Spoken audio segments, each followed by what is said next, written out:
কক্সবাজার সমুদ্র সৈকতের কলাতলি থেকে লাবণী পর্যন্ত বালিয়াড়ির উপর নির্মিত প্রায় ৫ শতাধিক স্থাপনা, অবৈধ স্থাপনা আজকে এখান থেকে সরিয়ে ফেলা হয়েছে। এই মুহূর্তে আমি রয়েছি সুগন্ধা পয়েন্টে। সমুদ্র সৈকতের যে চিত্রটি দেখছেন, এখানে কিন্তু অসংখ্য ছোট ছোট স্থাপনা এখানে ছিল, যে স্থাপনাগুলো গতকালকে যেহেতু প্রশাসনের পক্ষ থেকে ২৪ ঘন্টার মধ্যে সরিয়ে ফেলার জন্য নির্দেশনা দেওয়া হয়েছিল, সেই নির্দেশনার প্রেক্ষিতে কিন্তু গত রাতেই ভোর পর্যন্ত তারা আসলে রাতের মধ্যেই তারা এখান থেকে স্থাপনাগুলো সরিয়ে ফেলেছে অন্য জায়গায়, যার কারণে এই স্থাপনাগুলো সরিয়ে ফেলার কারণে সমুদ্র সৈকত একেবারেই খালি হয়ে গেছে। আমরা এই মুহূর্তে দেখতে পাচ্ছি যে ছোট ছোট স্থাপনাগুলো এখানে ছিল, এগুলো কিন্তু কিছু কিছু স্থাপনা পার্শ্ববর্তী ঝাউ বাগানে রাখা হয়েছে।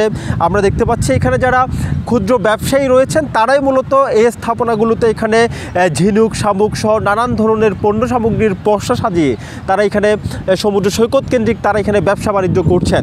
যদিও আমরা জানি যে আমরা জানি যে 1999 সালে সরকার কক্সবাজার সমুদ্র সৈকত এলাকাকে ইসিএ অর্থাৎ প্রতিবেশ সংকটাপন্ন এলাকা হিসেবে ঘোষণা করে গেজেট প্রকাশ করে। সেই গেজেটের প্রেক্ষিতে 2017 সালে বেলার পক্ষ থেকে একটি রিট আবেদনের প্রেক্ষিতে 300 মিটারের মধ্যে অর্থাৎ সমুদ্র সৈকতের 300 মিটারের মধ্যে স্থাপনা নির্মাণ না করার জন্য আসলে রিট আবেদনের প্রেক্ষিতে হাইকোর্ট একটি নির্দেশনা দেয় এবং সেই নির্দেশনাটি বাস্তবায়নের জন্য সম্প্রতি বেলার পক্ষ থেকে নোটিশ প্রদান করা হলে জেলার প্রশাসন 24 ঘন্টার মধ্যে কক্সবাজার সমুদ্র সৈকতের বালিয়াড়ির উপর যে অবৈধ স্থাপনাগুলো আছে সেগুলো স্বেচ্ছায় সরে যাবার জন্য আসলে স্থাপনার মালিকদেরকে নির্দেশ দেয়। সেই নির্দেশনার প্রেক্ষিতে প্রশাসনের তদারকিতেই আজকে আমরা দেখতে পাচ্ছি একেবারেই এখানে সমুদ্র সৈকতের বালিয়াড়ি একেবারে খালি হয়ে গিয়েছে। যে সকল স্থাপনা ছিল প্রায় ৫ শতাধিক স্থাপনা,